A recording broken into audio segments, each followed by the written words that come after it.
नमस्कार, आप देख रहे हैं प्रॉपर्टी प्लस। मैं हूं दीपक यादव। इस शो में हम बात करते हैं रियल एस्टेट सेक्टर की तमाम अहम खबरों पर फोकस करते हैं, इंडस्ट्री एक्सपर्ट्स के जरिए बात करते हैं। तो शुरू करते हैं आज का शो। और देश में रियल एस्टेट निवेश के नए नए वर्टिकल आ रहे हैं। बीते कुछ वर्षों में भारतीय रियल एस्टेट मार्केट में रीट यानी रियल एस्टेट इन्वेस्टमेंट ट्रस्ट ने दस्तक दी है और अब एक और नया इन्वेस्टमेंट ऑप्शन फ्रैक्शनल ओनरशिप काफी चर्चा में है।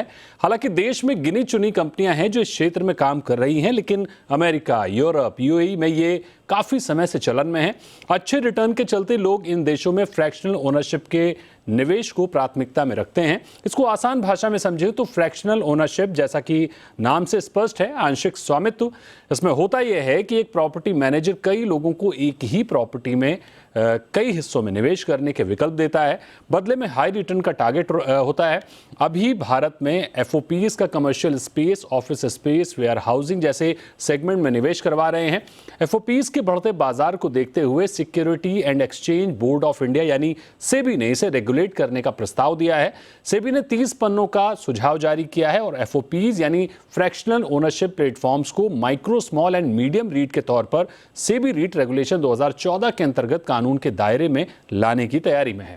ऐसे में यह समझना जरूरी है कि अपने शुरुआती सफर में एफओपीज की भारतीय रियल एस्टेट मार्केट में एंट्री कैसी रही, निकट भविष्य में कैसी संभावनाएं हैं, कितना बाजार इसका बड़ा है और कानूनी रूप से सेबी की निगरानी में आने के बाद इस सेगमेंट में निवेशकों के लिए यह कितना सुरक्षित और कितना आसान हो जाएगा, चुनौतियां क्या हैं, ओवरऑल एफओपीज के मार्केट को समझने की कोशिश करेंगे। हमारे साथ कई इंडस्ट्री एक्सपर्ट्स हैं, उनसे आपका परिचय कराते हैं। हमारे साथ हैं समीर भंडारी, सीएफओ एचबिट्स, ये देश के नामी फ्रैक्शनल ओनरशिप प्लेटफॉर्म है। सुमित लखानी हैं, deputy CEO office space solution से। आर्यमान वीर हैं, सीईओ ऑरम वाइजेक्स से, ये भी देश की नामी फ्रैक्शनल ओनरशिप ब्रांड है। प्रताप सिंह नथानी हमारे साथ हैं, सीएमडी बीकन ट्रस्टीशिप। तो बहुत स्वागत करेंगे आप सभी का हमारे साथ जुड़ने के लिए। और सबसे पहले समीर, मैं आपके पास आना चाहूंगा। समीर, फ्रैक्शनल ओनरशिप एक नया वर्टिकल है देश में। हालांकि कई फॉरेन कंट्रीज में ये पहले से चलन में है, अच्छा आरओआई मिलता है। सबसे पहले तो ये बताइए कि एफओपीज की कार्य प्रणाली क्या होती है, आप कैसे काम करते हैं, कैसे निवेशकों को जोड़ते हैं और उन्हें रिटर्न देते हैं? Deepak ji, obviously this fractional ownership is becoming extremely important. अगर कोई दूसरा नाम ले तो बोले कि we are democratizing real estate. What does it actually mean is the common person or the common man now has the ability to own a property, whether it's a commercial property, whether it's a warehouse, whether it's part of a school. पहले क्या होता था कि properties बहुत expensive होती हैं। एक तो 40-50 करोड़ की प्रॉपर्टीज होती है, 20 करोड़ की प्रॉपर्टीज होती हैं। The common man probably has 10 lakhs, 15 lakhs, 20 lakhs to invest. So if he wants to own a property which yields him a good rental and gives him actual capital appreciation, ये बहुत मुश्किल हो जाता है Deepak ji. So what we are really trying to do is protect the common investor in pretty much everything, identifying the property, giving good returns, making sure that the legal due diligence is done, and finally making sure that we manage the properties over time. और जब 4 या 5 साल में हम decide करते हैं exit करने को, then we give a good return to the investor. And India, I think it's just the beginning and the tip of the, I would say, as the tip of the iceberg. As we start growing, I think this will become an extremely big ownership platform for a lot of our retail investors. So let me stop there, Deepak ji. Sumit, मेरा अगला सवाल आपसे होगा कि office space में भी fractional ownership का market काफी तेजी से बढ़ता हुआ दिख रहा है। एफओपीज को सबसे अधिक संभावनाएं भी ऑफिस मार्केट में ही दिखी हैं। तो अगर ऑफिस स्पेस में एफओपीज को देखें तो मौजूदा मार्केट साइज क्या है और आगे किस रफ्तार से बढ़ता हुआ दिख रहा है? धन्यवाद Deepak ji, great to be here. सी, मेरा मानना यह है कि आज की डेट में इंडिया की कमर्शियल रियल एस्टेट जो मार्केट है वो कम से अराउंड अबाउट जो ट्रैक करते हैं 1.2 टू 1.4 बिलियन स्क्वायर फीट की है। अब इसमें सबसे बड़ा डिफरेंस क्या है कि 70% ऑफ दिस मार्केट ये अनऑर्गेनाइज्ड है। जब हम बोलते हैं अनऑर्गेनाइज्ड, इसका मतलब है कि छोटे फैमिली ऑफिसेस, इंडिविजुअल इन्वेस्टर्स, छोटे डेवलपर्स, उनके पास ओन्ड है। बाकी 30% जो मार्केट है वो बड़े डेवलपर्स, बड़े फंड्स लाइक डीएलएफ, ब्रुकफील्ड, उनके पास है। अब जहां पे 70% market of real estate, commercial real estate, छोटे निवेशकों या छोटे ओनर्स के पास है, वहां पे मोनेटाइजेशन अपॉर्चुनिटीज इन प्रॉपर्टीज की बहुत कम रहती है।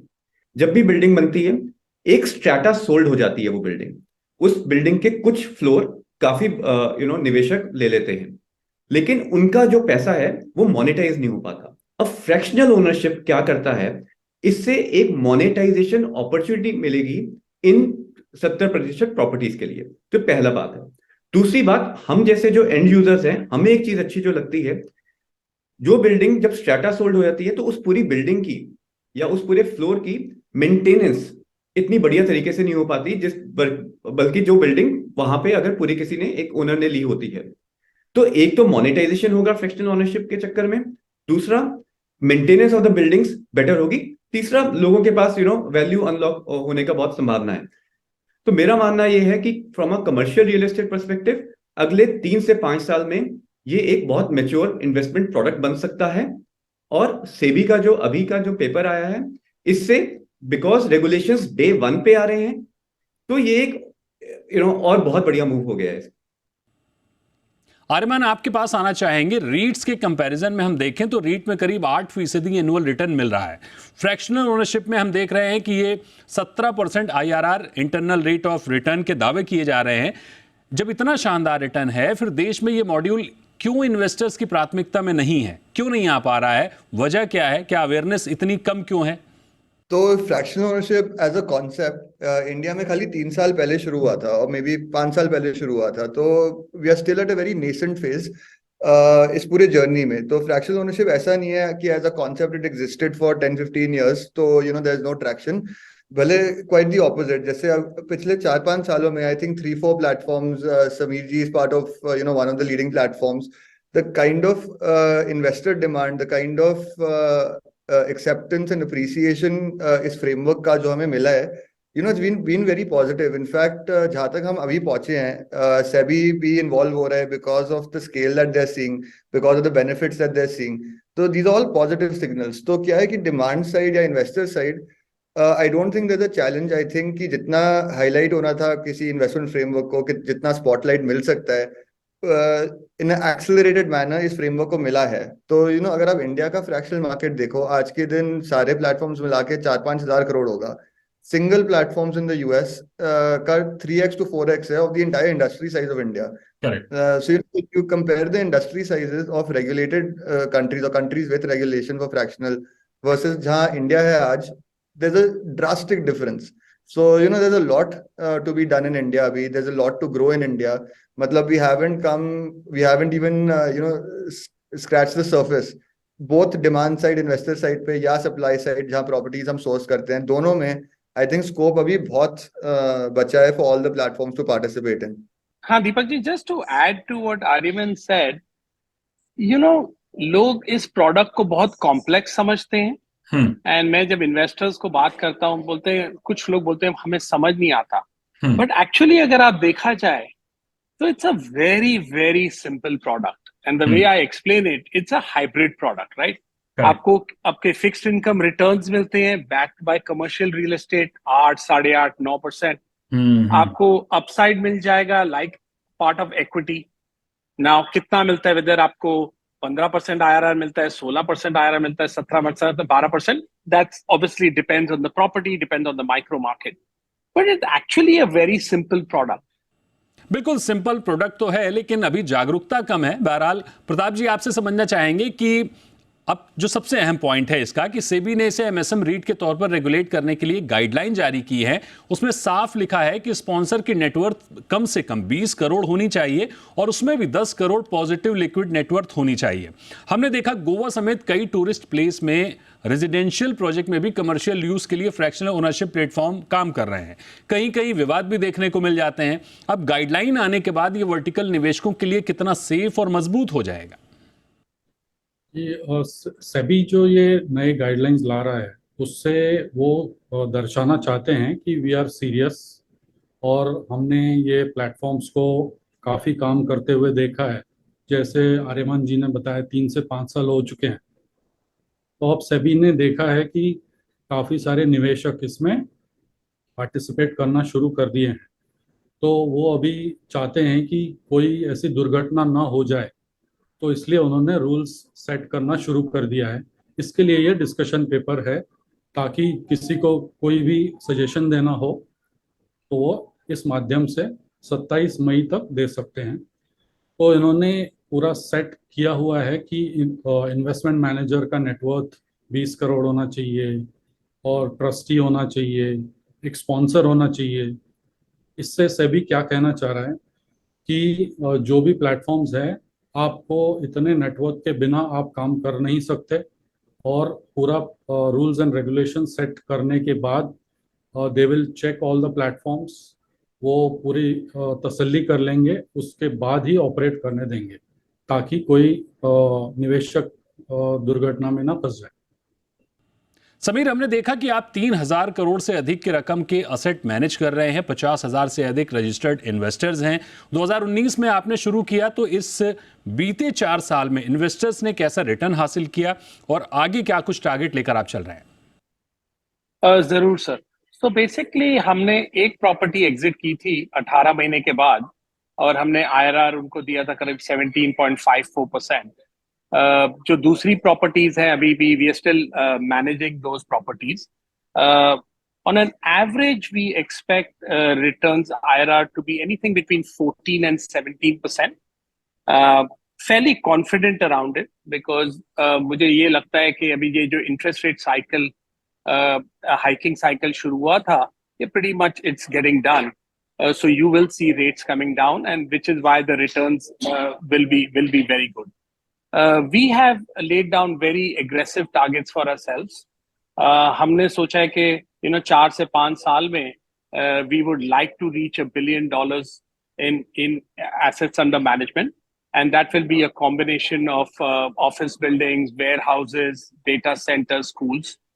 So as we speak, we are scouting around for a lot of good assets across the different cities in India. But I do expect that the returns for the investors, especially if the identification of properties is done well, definitely the IRRs would be upward of 15%. बिल्कुल, चर्चा को जारी रखेंगे, लेकिन यहां वक्त है एक छोटे से ब्रेक का। ब्रेक के बाद जल्द हाजिर होंगे और समझने की कोशिश करेंगे कि एफओपीज भारत में काम तो कर रही हैं, लेकिन इनका भविष्य कितना शानदार है।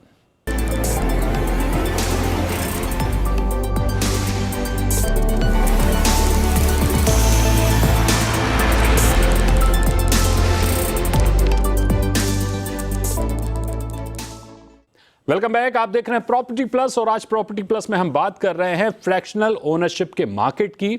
सेबी गाइडलाइन लेकर आई है, जल्द ही इसको रेगुलेट किया जाएगा, कानून के दायरे में लाया जाएगा। लेकिन ये फ्रैक्शनल ओनरशिप का बाजार कितना बड़ा है, किस तरह से भारत में काम हो रहा है और निवेशक इसको किस तरह से ले रहे हैं, इन्हीं सब बातों पर हम चर्चा कर रहे हैं और चर्चा को आगे बढ़ाते हैं। सुमित, ऑफिस स्पेस में कई सेक्टर्स के लोग एक साथ एक छत के नीचे काम करते हैं। फ्रैक्शनल ओनरशिप में एक ऑफिस के कई अलग अलग मालिक भी होते हैं। इमर्जिंग मार्केट है, शानदार आईआरआर है। तो लेकिन अगर गाइडलाइंस अभी बन रही हैं, सेबी ने इसको एक तरह से कानून के दायरे में लाने की कोशिश की है, तो अभी तक किन नियमों के अंतर्गत इसमें काम हो रहा था? दीपक जी, देखिए, दुनिया शेयर्ड इकोनॉमी की तरफ जा रही है। ठीक है, पहले ओला, उबर, एयरबीएनबी आया, उसके बाद ऑफिस एक शेयर्ड इकोनॉमी की तरफ चला गया। अब ओनरशिप ऑफ प्रॉपर्टीज भी बड़ा शेयर्ड चल रहा है। जैसे कि कोवर्किंग या ऑफिस स्पेस की बात की जाए, तो उसके तो बड़े clear national building code norms हैं। हम एनबीसी नॉर्म्स को फॉलो करते हैं, उसके हिसाब से काम चलता है, तो वहाँ की प्रॉब्लम नहीं है। फ्रैक्शनल ओनरशिप में जो मेरी जानकारी है, सब कंपनीज जो काम कर रही थी वो एक एग्जिस्टिंग दायरे के हिसाब से काम कर रही थी। सेबी ने देखा कि उसके अंदर कुछ इम्प्रूवमेंट की जा सकती है, तो उन्होंने वो अपना डिस्कशन पेपर दे दिया। तो नए दायरे आ गए हैं, नए रेगुलेशंस आ गए हैं, और नए रेगुलेशंस की बातचीत शुरू हो गई है, और which is a step in a very good direction. SEBI का ये जो मूव है, इससे ये बहुत प्रोग्रेसिव लग रहा है, और इससे लग रहा है उनको कि ये एक क्लियर फाइनेंशियल प्रोडक्ट बन सकता है, जिससे एक बहुत स्ट्रॉन्ग वैल्यू अनलॉक हो सकती है और मार्केट में एक मेजर लिक्विडिटी आ सकती है। करेक्ट। तो ये बहुत लॉन्ग टर्म के तरीके से सोचा गया है।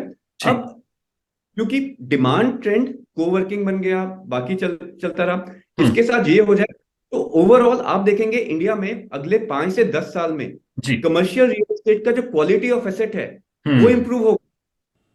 आर्यमान, भारत में FOPs, commercial building, office space, warehousing, shopping centre, conference centres में काम कर रहा है। हॉस्पिटैलिटी में भी कहीं कहीं इस मॉडल पर इन्वेस्टमेंट होता हुआ दिख रहा है।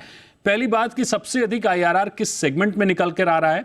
दूसरी बात कि रेजिडेंशियल में फ्रैक्शनल ओनरशिप को लेकर दुनिया भर में कैसा एक्सपीरियंस है, और रेगुलेट होने के बाद क्या रेजिडेंशियल में फोकस बढ़ेगा?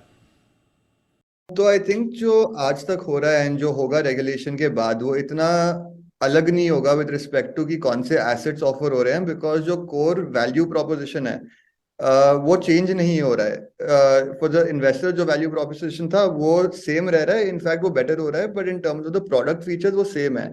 जैसे सुमित जी ने अभी कहा था कि द मिनिमम इन्वेस्टमेंट 10 लाख रखा है सेबी ने। द पॉइंट इज कि अभी तक जो फ्रैक्शनल हुआ है उसका भी मिनिमम 10 लाख था। So all the caveats जो पहले fractional के थे, they've incorporated those features in drafting this new consultation paper, this new regulation.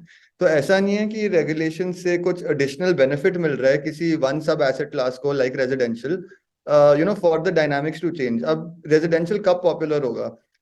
Residential as an asset class तब popular होगा जब investors को लगे कि return lucrative है, क्योंकि as a platform, and I think I speak for most fractional platforms, ऐसा नहीं है कि हम कुछ भी लिस्ट कर सकते हैं वो बिक जाएगा, मतलब ऐसा बिल्कुल भी नहीं है। इन्वेस्टर्स आज के दिन इंडिया में बहुत स्मार्ट हो गए हैं, बहुत सैवी हो गए हैं, उनको पता है कि क्या रेट्स चल रहे हैं, उनको पता है क्या रेंटल है। हाँ, 5-7% ऊपर नीचे होता है, पर अब मैं जाके रेजिडेंशियल डाल दूंगा, आई एम क्वाइट कॉन्फिडेंट वो बिकेगा नहीं।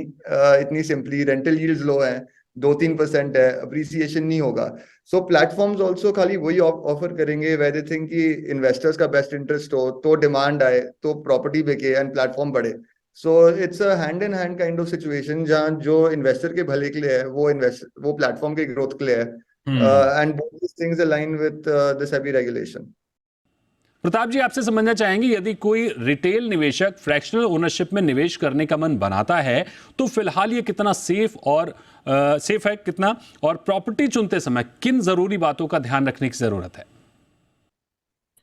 तो ये रेगुलेशन आने के बाद तो मुझे लगता है बहुत सेफ हो जाएगा, क्योंकि जो सेबी ने गाइडलाइंस सेट की है वो काफ़ी स्ट्रिक्ट है और काफ़ी नेटवर्थ क्राइटेरिया भी रखा है। स्पॉन्सर, इन्वेस्टमेंट मैनेजर और ट्रस्टी लगाना ज़रूरी है। और सेबी खुद मुझे लगता है कि हर स्कीम चेक करेगी, हर इन्वेस्टमेंट मैनेजर जो स्कीम निकालेगा वो चेक करेंगे और उसके बाद ही मुझे लगता है अप्रूवल मिलना चाहिए। और बात रही दूसरी कि कितना सेफ है, मुझे लगता है कि काफ़ी इसमें सेफ्टी आ जाएगी after the regulations are released. उसके बाद जो भी प्लेटफॉर्म्स इसके रेगुलेशंस पे काम करेंगे उससे काफ़ी सेफ्टी हो जाएगी इन्वेस्टर्स के लिए। इसी में समीर जी, आपसे भी समझना चाहेंगे कि अभी गिनी चुनी कंपनियां हैं जो इस क्षेत्र में काम कर रही हैं, जब कहीं अधिक ग्रोथ दिखती है, अच्छा रिटर्न दिखता है, तो उसमें जालसाज भी एक्टिव हो जाते हैं। तो बीते समय हमने देखा कि लोगों ने रियल एस्टेट में काफी हाथ जलाए हैं। ऐसे में अगर कोई इस वर्टिकल का निवेश के तौर पर इस्तेमाल करना चाहे, इसमें निवेश करना चाहे, तो किन जरूरी बातों का ध्यान रखने की उसे जरूरत है ताकि पैसा सुरक्षित रहे? तो पहले तो दीपक जी, आई थिंक जिस भी प्लेटफॉर्म पे कोई रिटेल इन्वेस्टर आना चाहे, पहले तो उनकी मैनेजमेंट टीम का जरूर ध्यान रखें। I think the management team, the experience of the team, I think it's extremely important, because end of the day आपने जैसे पॉइंट किया, people have lost a lot of money in real estate in the past.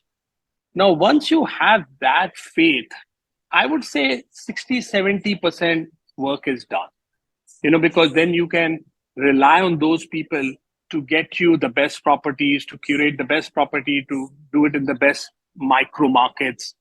And I think what now SEBI is doing, so SEBI playing a major role in regulating this, I think again becomes very important. So pehle ho gayi management team, then ho gaya SEBI regulations, and then obviously every person or every investor who invests has to do their own due diligence.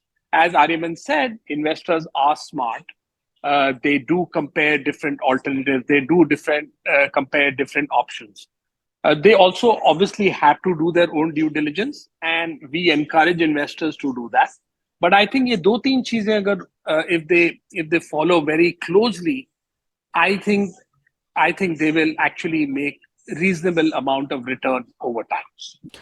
बिल्कुल ठीक बात कही आपने। Management team का खास ध्यान रखें, सेबी जो गाइडलाइन लेकर आ रही है उसको ध्यान में रखें, ध्यान से पढ़ें, कंपनी का प्रॉपर रजिस्ट्रेशन हो, ट्रैक रिकॉर्ड चेक करें, पूरी तरह से जांच पड़ताल करने के बाद ही कहीं पैसा निवेश करें। तो ओवरऑल भारत में एफओपीज की शुरुआत है, लेकिन भविष्य काफी शानदार नजर आ रहा है। Rental yields commercial real estate में काफी अच्छे हैं। फ्रैक्शनल ओनरशिप के जरिए ए ग्रेड रियल एस्टेट में निवेश इन्वेस्टर्स को अच्छा रिटर्न कमाने का मौका दे सकता है। सेबी ने एफओपीज के बढ़ते बाजार को देखते हुए गाइडलाइन जारी की है, यानी ये साफ है कि रेगुलेट होने के बाद, जैसा कि एक्सपर्ट का भी मानना है, कि इसमें निवेशकों का रुझान बढ़ेगा और आने वाले समय में फ्रैक्शनल ओनरशिप के जरिए निवेश की एक नई तस्वीर नजर आएगी। तो बहुत शुक्रिया करेंगे आपका प्रताप जी, समीर जी, आर्यमान जी और सुमित जी हमारे साथ जुड़ने के लिए, अपना समय देने के लिए। तो आज के इस शो में फिलहाल इतना ही। आपकी कोई राय या सुझाव हो तो हमें जरूर लिखिए। नमस्कार।